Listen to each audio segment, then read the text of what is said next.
I was diagnosed with an incurable condition while I was in senior management in the corporate world. Oh my And I am supposed to be getting surgery done. I'm not supposed to be lifting a bottle of water. God. Uh, but here I am. It's very clinical. Yes, it gets the right impact.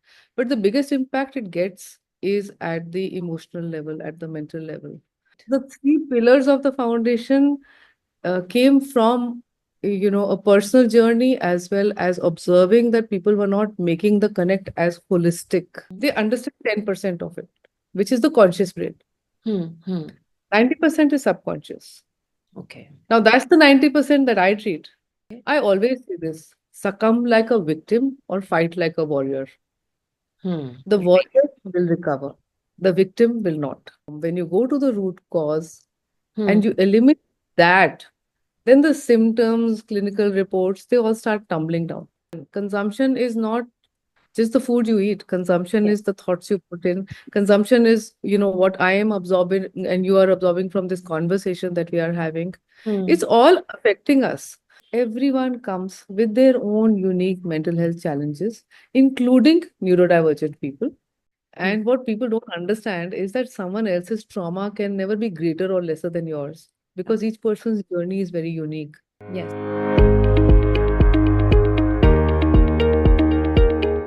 Hi, Rachna, and welcome to the AboutHer Show, a show where we get trailblazing women to share the story of their lives with us.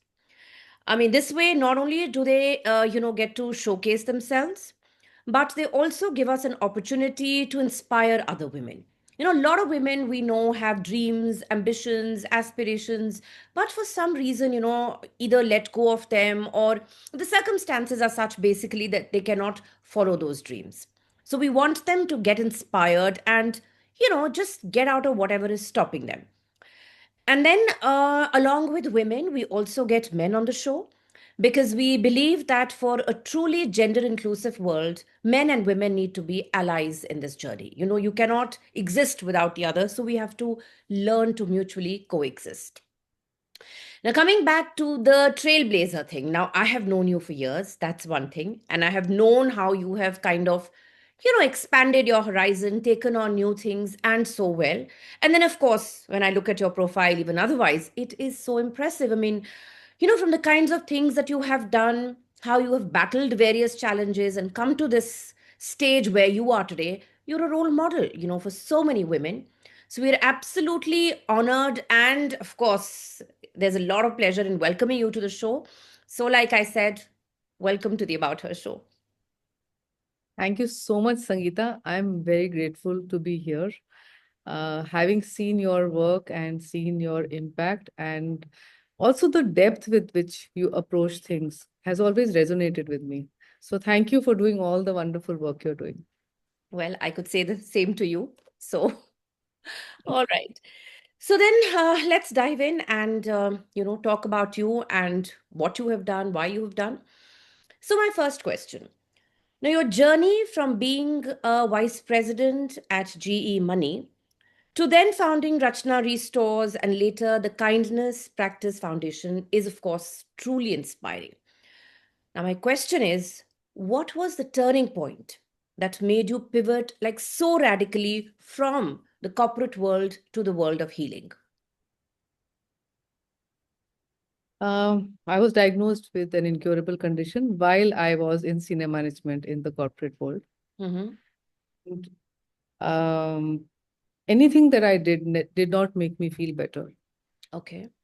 So when the doctors said that your disease is incurable, but we can give you drugs, and those included chemo drugs, Mm-hmm. to help you manage your condition, I went along. I said, okay, the doctor knows best, and I followed it. They said that if you don't have these drugs, you are going to be bedridden and deformed for the rest of your life.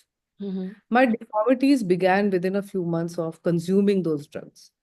Okay. Okay. So if you look at my scans even today, and we have a lot of orthopedics who work with the foundation, and they stand up on stage and they say this that, when we saw her scans, Mm. we said, okay, whose scans are these? This person is not supposed to be walking. Hmm. So my knees, ankles, wrists, and my right elbow are supposed to be damaged. Oh my God. And I am supposed to be getting surgery done. I'm not supposed to be lifting a bottle of water. Hmm. Uh, but here I am. You met me a few weeks back. Yes, I did. I did, of course. And I met you many, many years ago too. Yeah. Yes, totally. Yes. So, that was my turning point. And Hmm. when I healed myself, I had an epiphany at Hmm. various levels. So, my report became negative from what doctors said Hmm. is an incurable disease. Hmm. So I was like, if I can heal myself, I can help others. I Yes, had an option to go back to the corporate world. of I course. did not take that option. I took the tough path of restudying when my daughter was also taking her class 7 exams. Hmm. Hmm. Hmm. And we had quite a few moments over there when, she was studying hard and I was studying hard. Hmm. And so I restudied so that I could help other people because just my experience was not going to help others. Everyone's journey is different. So Yes. I needed to be clinically certified to be able to start my practice. Absolutely. And what a wonderful thought. I mean, I'm sure there's so many of us out there who, once cured of whatever is ailing them, will move back, will go back to their earlier lives and just kind of live on. Very few people will think of actually, helping others. Because I think we're so consumed by just helping ourselves that the thought of helping others, even if it comes to put it into practice, to implement, that intent, that intention is not something that a lot of people will do or can do. So, really, hats off to you for taking this step. Oh, Okay. Sangeeta, autoimmune is like this. Yeah. Autoimmune conditions are like this.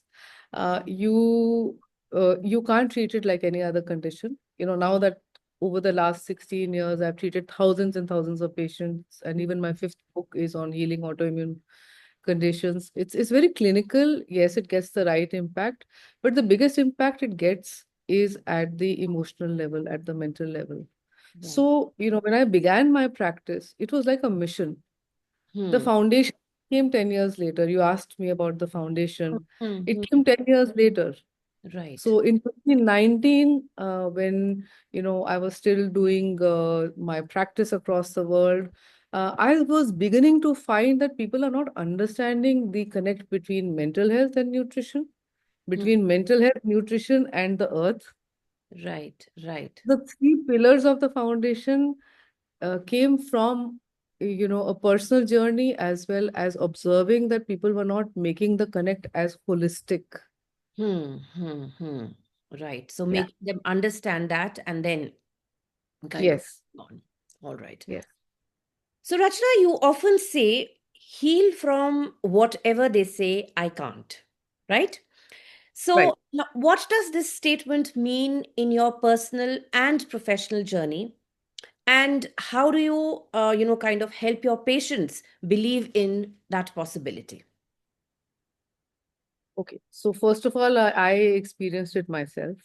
Right. I healed from an incurable condition, and I still have. I'm on a lot of panels with doctors now at medical conferences, and they all stand up and they say that she gets the clinical impact. So they're very kind. They respect my work. A lot of my patients are doctors. Hmm. So the belief and the faith comes from first me, Yes. and Yes. from the fact that medical science looks at our brain, which is supposed to be driving everything. It's our supercomputer. Hmm. They understand 10% of it, which is the conscious brain. Hmm. Hmm. 90% is subconscious. Okay. Now that's the 90% that I treat, Yeah. Okay. right? So, how many layers and decades of trauma do we bury in the subconscious mind? Hmm. Hmm. Ultimately, it comes back to bite us in the form of health issues and chronic diseases. Correct. But Right. the most beautiful thing is that every single time someone has made a choice to make very specific epigenetic modifications, their bad genes become dormant. That's the science that I use, which is at the core of my healing. Okay. Okay. Yeah. So actually, so that like sounds like, how should I say that? Not too many people will actually go into that, isn't it? Because I think, of course, personal experience is one thing, but then delving deep into the subject to try and understand it and then use it to help other people. I think, even, I mean, if I may say so, professional doctors will not take the trouble of doing so much of research or going so much into studying that to be able to help others. So yeah, like, this is really, really something that I think you should be applauded, for every, I mean, by everyone. So tell me, when I looked at your profile, I discovered that your clinical work, it now reaches individuals across 27 countries. That's like a huge number. So, what insights have you gathered about global health patterns, especially in case of chronic illnesses and emotional well-being among the, the how should I say, the C-suite leaders and professionals? There are three or four very powerful learnings I've had in the last 16 years. Mm-hmm. Uh, I'll first start with autoimmune warriors, which constitutes a large part of my clinical work and the reason I began all this. Okay. I always say this: succumb like a victim or fight like a warrior. Hmm. The warrior will recover, the victim will not. True. And that's because your mind drives your body to be well or get disease. Hmm. Hmm. Everything in perspective. The same thing that you might find totally okay, I might find traumatic. Hmm. Correct. Yeah, so we have a choice of not succumbing to our traumatic thoughts, Hmm. which then disrupt our sleep, erode the gut, suppress the immune system. Yeah. This process will make you open to any disease because it increases inflammation levels in the body, which is the root cause of all diseases. Okay. Hmm. So, what do? I help them change the perspective in their mind. Hmm. So, when the mind becomes calmer, then the mind is sending a message of calmness to the rest of the body. And the mind is not an organ, it's Yes. not the brain, Yes. it's Yes. our being. Hmm. The brain is the organ. So, the mind can channelize the brain to sending calmer messages to the body. And this has been clinically proven. Hmm. Okay. And hence, the cells of the body say, okay, everything is fine. And that's how inflammation reduces. Okay. And the gut starts repairing. Why? Because when the brain stops sending the signal of anxiety, the overproduction of acids Hmm. in the gut, in any case, the gut produces acids to digest food. Right. But when there is an overproduction due to anxiety, Hmm. that's when the gut stops absorbing nutrients from food. Okay. Okay. Okay. Now, when the gut is saying, I am good, there's that vagus nerve through which the brain will communicate to the gut. Then the gut repairs, the nutrients get absorbed, and the immune system flourishes. Okay. Okay. It's all at the root cause of how diseases form. When you go to the root cause Hmm. and you eliminate that, then the symptoms, clinical reports, they all start tumbling down. All right. Okay. Yeah. For So, leaders hmm, asked me, yeah. uh, I actually feel very amazed and grateful that so many C-suite leaders I treat understand this connect. And they start changing these ingrained patterns of reactivity. We have a choice and they make that choice Okay. to be healthy. Because please understand, the people I treat in C-suite are, between early 50s to 60. Hmm. They're top leaders, Right. MDs of companies, heads of businesses, very big business people, Hmm. some, film industry people and all that. All these people have got a baggage of a reactive lifestyle. Correct. Hmm. Hmm. Hats off to them Hmm. that they are, able to and succumb to the path provided, Hmm. and they change the way they think and perceive. So they stop sending the signals of disease to the body. Right. Right. So, what I understand is that it basically has to do with your mind and your mental well being. Oh, yes. Yes. So, if you are able to send the right kind of signals to your brain, or rather, your I mean, mind is in a space where you feel that I can do it. The mind can help you conquer whatever illness or whatever symptoms you may be having. And that is how you're helping people. I mean, not only them, of course, you're helping others as well. But that's how, when you help them see that connection, they are able to make that connection and then go by, whatever you're trying to tell them. So, yeah. Yeah, So, everything like is they about say, sorry, yeah. sorry. No. You were saying, I'm yeah. saying everything is about consumption. Consumption is not just the food you eat. Consumption Yeah. is the thoughts you put in. Consumption is, what I am absorbing and you are absorbing from this conversation that we are having. Hmm. It's all affecting us. Correct. So remember, I said your body is a Rolls Royce. Don't put Yes. kerosene. Yes, of course. I remember that Yeah, very well. And I've kind of yeah, stuck to it now. I've always think that, yeah, once in a while you may end up putting, but then yeah, that has yeah, stayed with me. It's been so many years, but that statement of yeah, yours has stayed with me. Yeah. yeah, yeah, yeah. So consumption is about, when I talk about kerosene, the Hmm. kerosene can come from your thoughts as well. Right, right. Hmm. Right. Yeah. So that's why the mind body are linked. It's not some esoteric connection. Yes, yes, of course. Don't understand. Yeah. Yeah.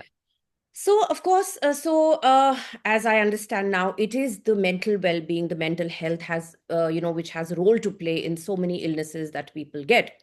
So, Yes. in connection with that, my next question is that the Kindness Practice Foundation, which you started, now it works across mental health, cancer, and sustainability. Right.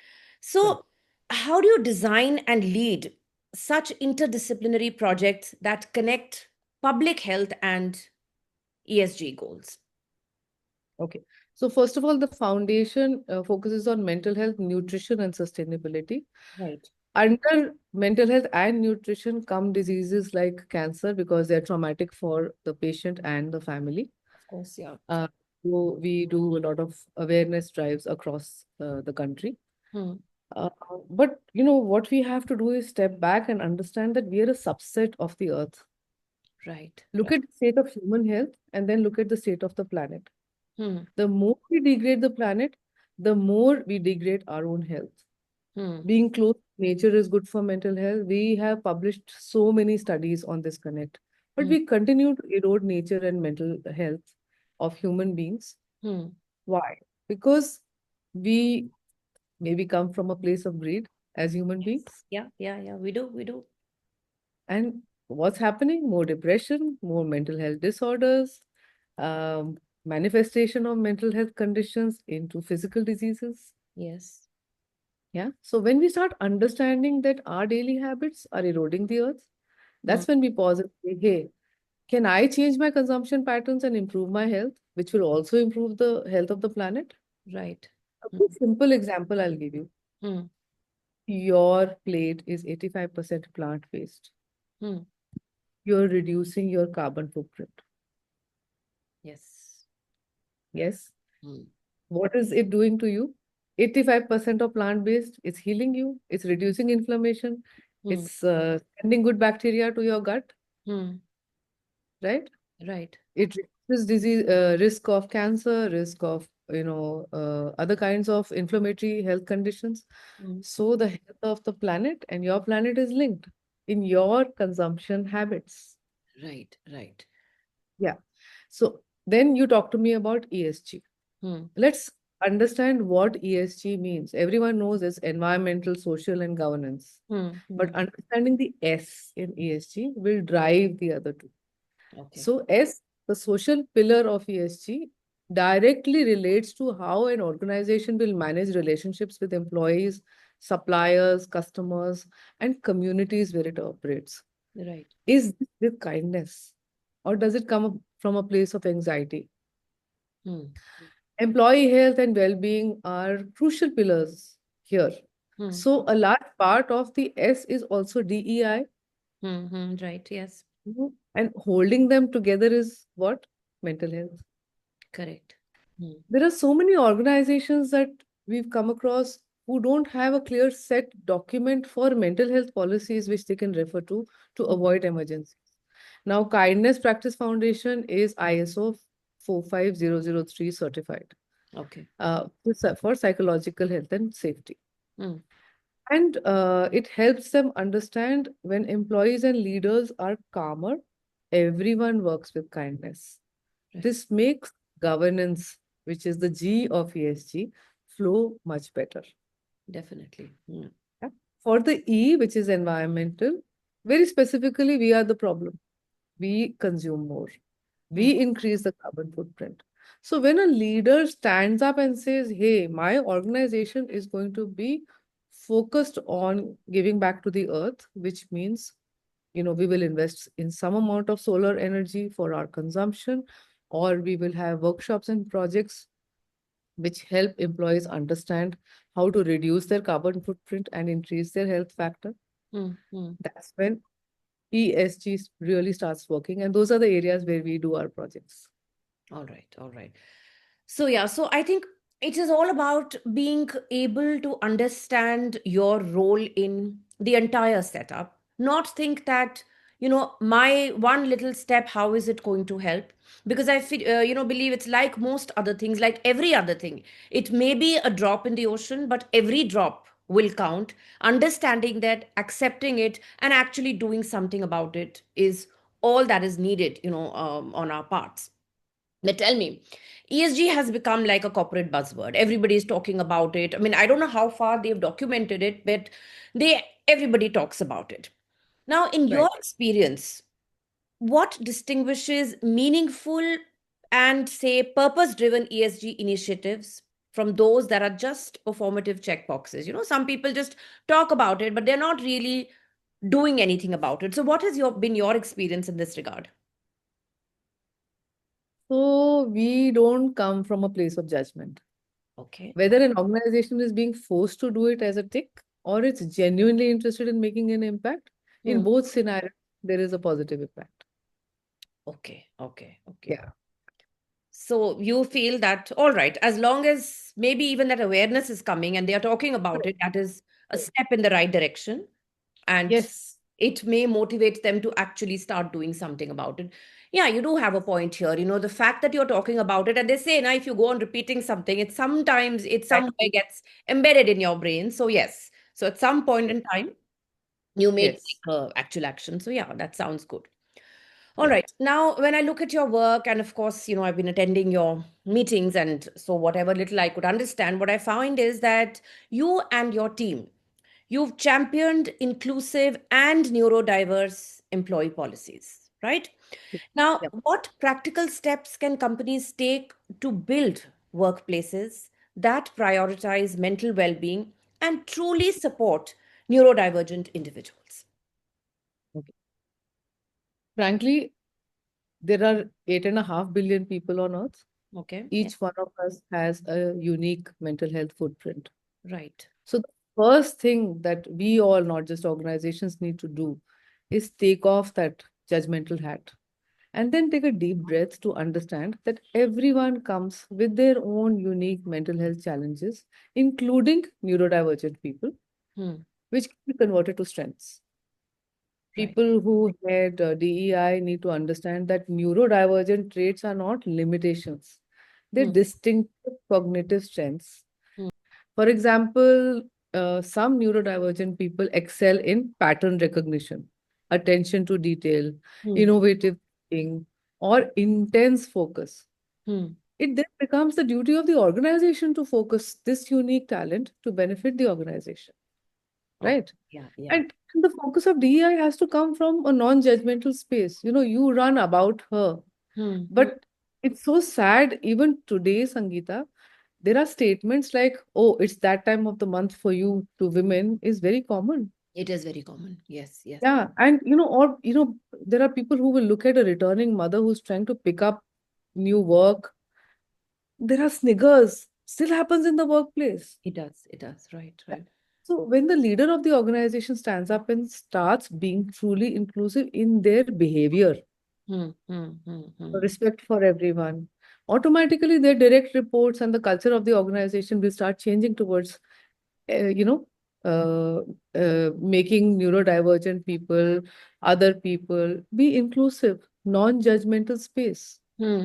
Right. I'll just leave organizations with two researches. Hmm. One, Companies that prioritize diversity and inclusion see better financial results. So it's in your favor.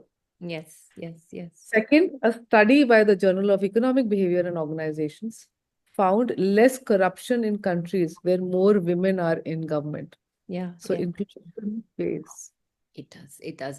And in Yeah. fact, I can so agree with you because I'm doing my doctorate in this space. So I totally understand. See, the very fact that you are getting diverse people, you are getting Yes. diverse viewpoints, you are getting, how should I say, a more objective view because Yes. people who think similarly, you will not be able to see another way of doing the same thing, maybe an innovative way, which saves on your cost, which gives you a better idea, which is more innovative. There are so many things which different people can bring. So, of course, it has to be, like you said, leadership driven. If the leaders at the top, they start talking about it and they start taking steps, people will automatically fall in line. So, I think you made a very important point that it is for the top leaders to set the tone because then they set Yes. an example I in have, many, many ways. yes. So I have seen this. The MD of the organization will come to me Hmm. as, sign up with me as a patient. Then 10 of his direct reports will come. Right, Now right. they are percolating the same message down, right? Yes, To the yes. rest of them. Then they will invite me for a workshop Hmm, hmm, as a speaker. hmm. Right. So it starts with the person who has the most vision. Yes. Yeah, Most vision, most authority, and the ability to pull people in, isn't it? So absolutely. everything together. Yeah, yeah, So, of course, I have known you, like I said, for a very long time, and I have seen different aspects to what you do. So, yeah. like you said, you're not a nutritionist. What I would like to say is that you're an integrative health practitioner. Okay, you're Right, integrating various sciences, various aspects. So, right. as somebody, as an integrative health practitioner, how do you balance holistic approaches with clinical evidence, especially when it comes to treating chronic diseases? Right. So I don't separate things. Sangeeta is a person for me. Okay, If Sangeeta comes to me for an X issue, I will not focus on the issue. I will focus on the person. okay, all right. That's the basic difference between me and anyone else that people go to. Hmm, Because your mind, which is going to drive your disease or wellness, hmm, is not sitting outside your body. right. Your organs are not sitting around at different tables, Hmm, and so it should be treated differently. hmm, Holistic means treating the person holistically, keeping all this in mind. right, right, right.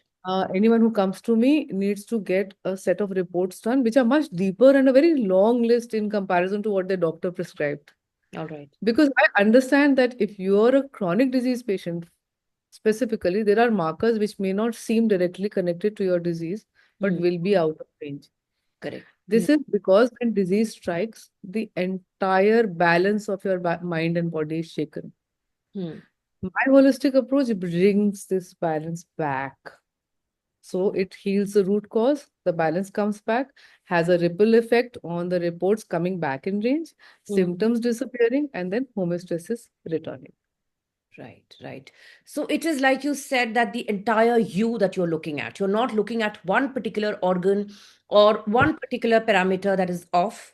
You are just looking at the whole person, trying to understand that, and then treat them accordingly or, prescribe what is. Yes. So the weakest part of your body is going to get impacted when disease strikes. Absolutely So right. someone comes to me with a heart issue, we have a heart rehab program. Hmm. Uh, their kidney reports may be out of range, their liver reports will be out of range. They will have essential hypertension, which can impact kidneys further. Their gut will be compromised. Right, right. Hmm. Right. So I'm not looking at only the heart. Correct, correct. Yes. Yeah. And that is the right way to go about it. Right. But all this is, yes, what you said makes a lot of sense. But then nutrition is also important, right? And as I understand, nutrition is central to your healing philosophy. So, in Right. this respect, can you share how dietary changes can transform not just individual health, but also contribute to broader environmental and sustainability goals? And you did say something about it earlier also. So, yeah, I did. just kind of repeating and a little more in detail. Sure, sure. So nutrition is part of the entire consumption pattern that we have. Right. Hmm. So the food you eat can heal your mental health. Yes. The thoughts that you give can heal your physical health. Correct. We initially talked about when the message of anxiety from the brain to the body starts getting reduced, your gut heals. That's a physical impact. Hmm. So the two are linked. So what you have on your plate is as important as what you have in your mind, what you have in your thoughts, Absolutely. right? And that's what's going to impact. Hmm. When you start looking at yourself as a holistic person and having respect for yourself to make that choice, a lot of people feel that they don't have a choice very often. But we always have a choice to choose healthy, to walk away from toxicity. A lot Yes. of people for decades in toxic relationships. It's Right. eroding their physical health. Then they will come up with inflammation, which will, they'll say, oh, I've been eating healthy. I've been a vegetarian. I eat home cooked food. How did I get this disease? Hmm. It's your response to stress. Yes. It can Yes. be reactive or it can be calm. Hmm. Now, when the response is calm, why is our foundation called kindness practice? Hmm. Because when you are calm, you're kinder to others. Absolutely. You're Absolutely. kinder to your environment. Yeah. So that is how sustainability and nutrition and consumption are related. I Hmm. also spoke about the, carbon footprint. I'll Hmm. give you specifics now. So if someone becomes, largely plant-based, 85% plant-based, Hmm. they can reduce their carbon footprint Hmm. from 1.5 to 3.3 tons of CO2 emissions annually. That's Wow. a lot for That's it. one person. Yes. Yes. Yes. Yeah. Yeah. So it's all connected, no? Yes. Your health will improve when you eat largely plant-based, Hmm. and the health of the planet will improve. Yeah. So it's all interconnected. We just have to understand, make that connection, and then make that choice. Like you said, Yes. always have a choice. And when you don't do something, it is a choice. And when you do something, it is also a choice. So it is up to you. Yes. You cannot complain after you've not made the right choice, or you cannot kind of, blame other people because you Yes. also had the choice of making the choice. Very All true. right. See, look at you. You made the choice. Yes. So, You so made the choice, and it shows because your quality of life, your everyday energy, the verve you have, the mental clarity you have, right, it's right. all there because you make a choice every day to be healthy. Yeah, yeah. Very true. Very true. Yeah. So there's something very interesting that I, read about you, that one of your goals is to train messengers within organizations. So who are these messengers and how do they help carry forward your foundation's vision of a healthier and a more mindful society? So, first of all, each patient of mine is a messenger. Okay, all right. I don't market myself, you know that. Yes, I do. Yes. It's only referrals, Hmm. and the referrals are so much that there is a bit of waiting time for people when they sign up and stuff like that. Hmm. It is because every person who has been healed will go and spread the message as a messenger. Now they can be working for an organization Right, or right. they can be a maker, Hmm. but they are my messengers. Right. In my practice and organization, I did try to train people Hmm. at one point in time, but I think I failed miserably there. Okay. I had onboarded some doctors and some ex-patients. I gave training to them on my protocol, and exact same chart, they would not get the clinical impact that I got. Hmm. Okay. Because they were coming from a place of looking at everything as an opportunity to Hmm. hang out with wellness because it seemed cool. Hmm. Hmm. And I looked at it as a warrior on a mission. Right, right, right. So I'm very happy to share that the only person who I have trained who has had the same or recently much higher clinical impact in healing people is my daughter Aradhana. Wonderful. I'm very proud of her. As you should. Uh, when I began when I began training others, especially women, I always work with women. It's just so much nicer. Uh, I agree. Aradhana Yeah, yeah. So we are an all women's organization even today. Hmm, hmm, Uh, Ananda was 18 years old, and when I was training these people, they would keep calling her and asking her what they should give to X patient, Y patient, and she'd start rattling off stuff because it was in her subconscious. hmm, hmm. She was 8 years old when I had my rheumatoid arthritis. She Yeah. saw her mother from being bedridden to being well to healing people across the world. Hmm, So hmm, the belief and faith in what I do hmm. became second nature to her. Right, right. Then at 21, she joined me.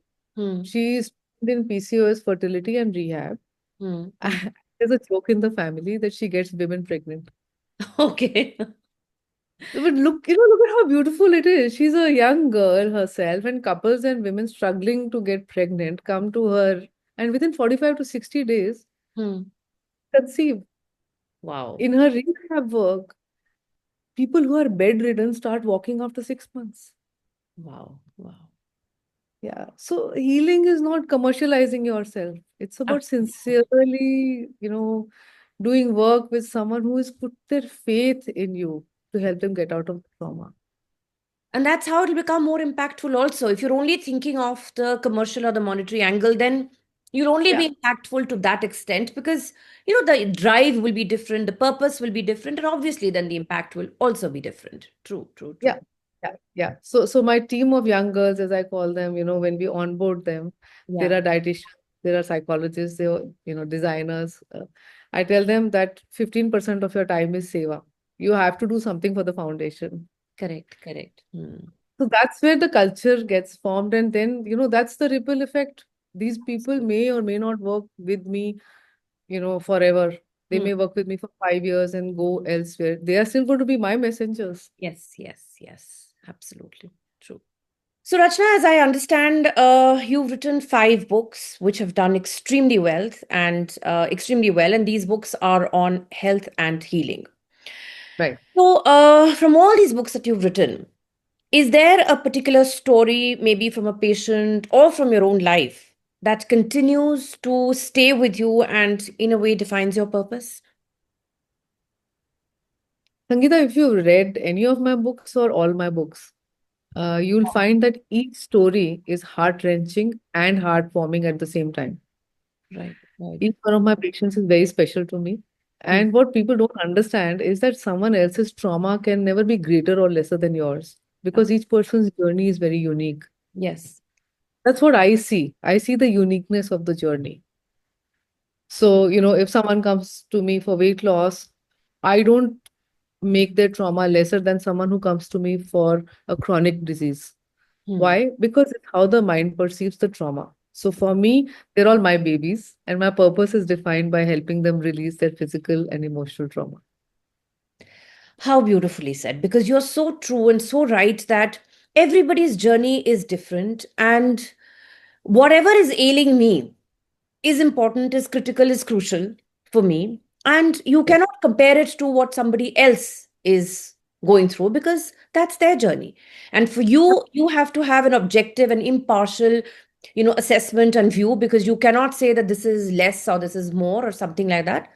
So that I think that attitude is so, so critical. So when I go to you, if I feel that I'm as important to you as anybody else, I think that is half the battle won for me also, because I'm able to confide in you, I'm able to open up to you, tell you all that is bothering me. And then, of course, then we can reach a place where we want to be. All right. I'm your safe space. Yes, yes, totally. And I know that. All right. Yes. So here we are also, see, we're talking about mindsets, we are talking about mental health and how, that has an impact on every other aspect of our personality. But then when it comes to mindsets, and especially say Right. corporate mindsets, shifting those or changing that, I don't think can be very easy. So when you're trying to do this, what challenges do you face, especially when engaging with senior leaders around health, sustainability, and emotional well being? And then how do you overcome them? Okay. Frankly, either I'm very well liked or people are genuinely nice. Okay. Uh, A bit I'd of both. rather believe the latter.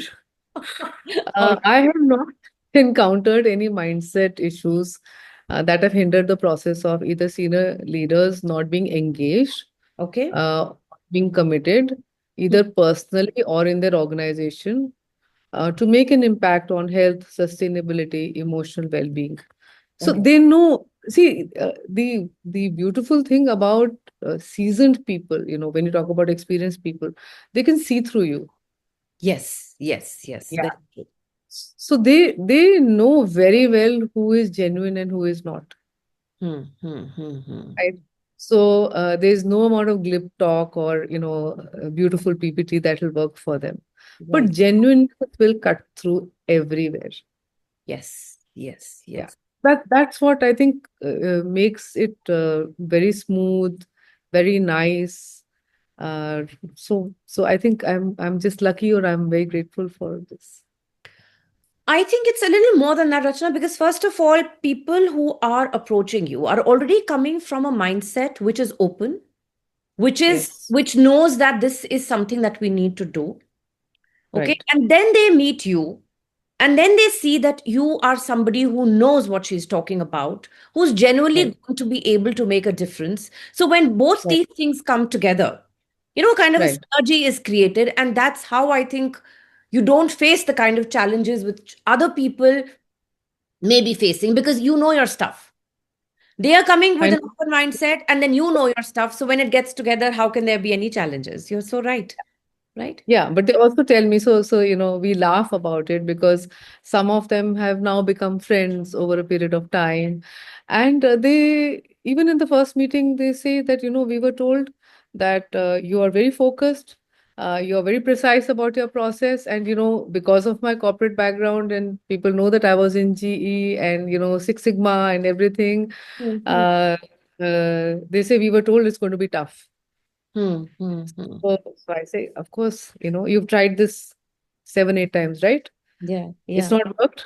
Hmm. So my reputation is, if it nothing works, go to Rachna. It'll work. It'll work. It'll work. Yeah. Yes. Very, Yeah. very. All right. So we are now focusing on the young professionals who are Yes. feeling burnt out, or they feel that they are stuck in a particular place. What is that one mindset shift or the first step that you recommend to help them, reclaim their energy, health, sense of meaning, and everything else? So the first thing that we need to do is we need to get them to stop. Okay, okay. Okay. Why is all this happening? They're feeling overwhelmed because they've been going from one task to the other, and they've not given their brain enough time to process. Yeah. Right? And then they're not in a good place, probably with their job or their relationship. So Hmm. the first thing to do is pause, Hmm. unhurry. Yes. That's unhurry, as you know, is part of our foundation. Hmm. And breathe. It's a simple trick. 5 minutes in the morning, 5 minutes before sleeping. Hmm. When you practice the deep breathing, two things happen. Hmm. You sleep better, Hmm. okay? Yes. Because your brain starts reducing the radio chatter, Yeah, yeah, yeah. right?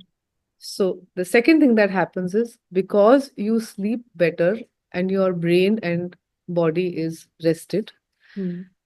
you reach a stage where you get mental clarity.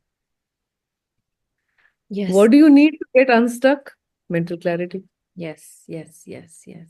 So it starts with just 10 minutes of breathing a day, 5 minutes in the morning, 5 minutes before sleeping. Everyone can do that. Yes, It'll yes. help you get unstuck. It will help you get perspective for, Yeah. do you really want to be in this situation? How to get unstuck? What are your options? Everything. Yes, yes. I Yeah. totally agree. And you are so right. Sometimes when you're trying to sleep, there is so much chatter going on in your brain that even when you're telling yourself, okay, this is time to sleep, this is time, it doesn't happen. But like you Yeah. said, take a pause. That pause will help you reboot, redo, or whatever it is, but basically help you come to, like kind of give your brain that rest which it so badly needs and which you're not giving. Yeah. What does the ancient wisdom say? Sleep over it. Yes, yes, yes, absolutely. Why? Because the brain is rested. Yes, Then it's not going to do knee-jerk reactions. absolutely. So true. And these are Yeah. little things which somewhere we also know, but then sometimes you need somebody to point the finger in that direction because I don't know, somehow we can't do it, or I don't know, we kind of overlook it or whatever it is. So, Rachna, what's in future? What are your future plans? Are the books coming up, or what is happening? Tell us. So right now I'm still basking in the glory of the response for healing autoimmune conditions. It's Yeah. doing Yeah. very well. Hmm.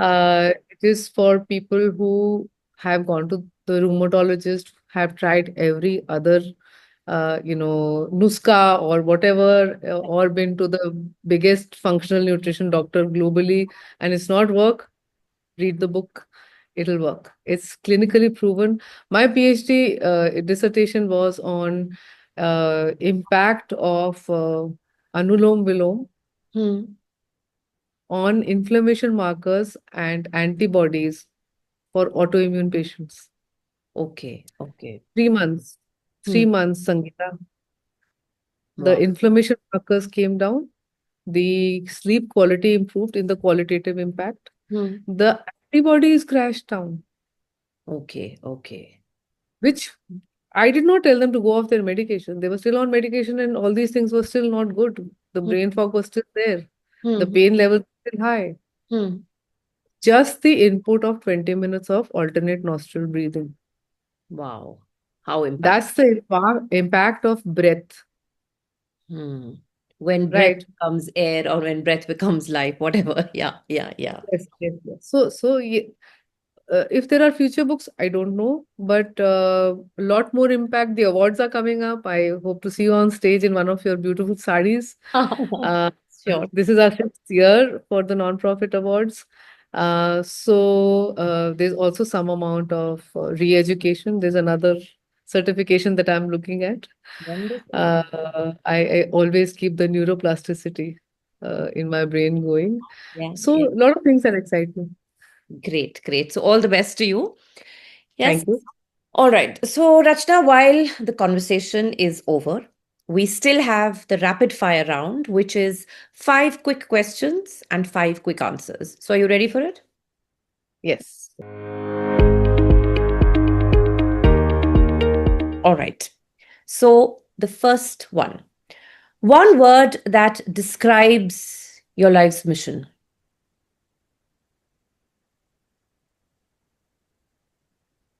Okay. I know I can't take this much time. Never mind. My life's mission is to hang on to the calmness that I have earned. So, it's very precious to me. All right. Okay. The next one, a moment in your journey you'll never forget.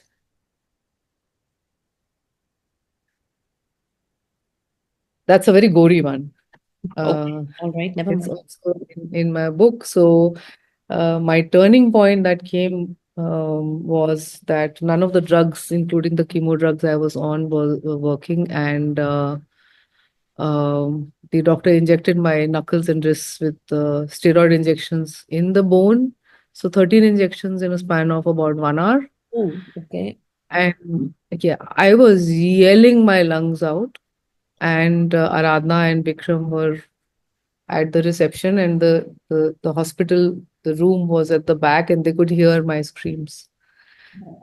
So that's one moment that keeps me grounded about needing to stay on top of it. The Yeah. second moment is what my dad told me. Hmm. Um, I wanted to learn playing golf, Okay. Hmm. and I couldn't. In 2008, 2009, I couldn't because this had still not healed. Okay. So I couldn't really pick up the clubs. Hmm. And my dad, I said, I really want to because after yoga, it's, the next best mind body exercise. Hmm. And he looked at me and he said, "You'll find a way." Yes. And Yeah. when I started playing golf, the first person I called was, I said, "Papa, I've started playing golf." And he said, Wow. "You found a way." Yes. Yeah. Well, I'm not surprised there. The determined woman that you are. All right. The next one. One early morning ritual you never skip. Slow mornings. All right. Okay. Yeah. Okay. I never rush my mornings. As I think we shouldn't, but then most of us end up doing that. Okay. Yes. Next one. If you had a billboard, what would it say?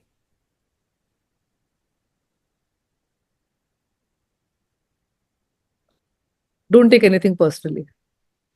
All right. Very well said. Yeah. And the last one, yoga or strength training? Yoga is strength training. No, but if you don't do yoga and you just do weights. No. Yoga is body weight strength training, Okay. All which right. also connects to your mind. So when I did my yoga teacher training, Hmm. much before I did my PhD, Hmm. the first sutra of yoga is Yog Chit Vrit Niruddh. Calm the fluctuations of your mind. Yes. It is not bend your body like rubber. Yes. Yes. Yes. Yes. So that was it. So, what should I say? Such an inspiring conversation. And when I speak to women like you, it just reaffirms my faith and belief in this one statement that the world is your oyster. You can do anything you want, provided you set the mind. And like you said, it's all in the mind. But just look at you. I mean, like I said earlier on in the conversation, I've known you for so many years, and I have seen you go from strength to strength, scaling heights. So it is so inspiring. And I just hope that women listen to this, view this conversation, and get inspired. So thank you so much, Rachna, for being on the show. Thank you so much, Sangeeta. This was lovely. Well, I can say the same. All right. Thanks. Thank you for tuning in to the About Her Show. If you enjoyed this episode, there's plenty more from where that came from. Our previous guests have shared some amazing stories, so be sure to catch up on past episodes. To keep up with our inspiring conversations and to never miss an update, hit subscribe, rate, review, and share the love. Follow us on social media for some great content, and don't forget to check out our website www.aboutherbysangeeta.com for stories that resonate, inspire, and empower. Know a remarkable woman or an inspiring man blazing a trail? We'd love to hear from you. Drop us a note at web.abouther@gmail.com and let's bring their story to life on the About Her Show.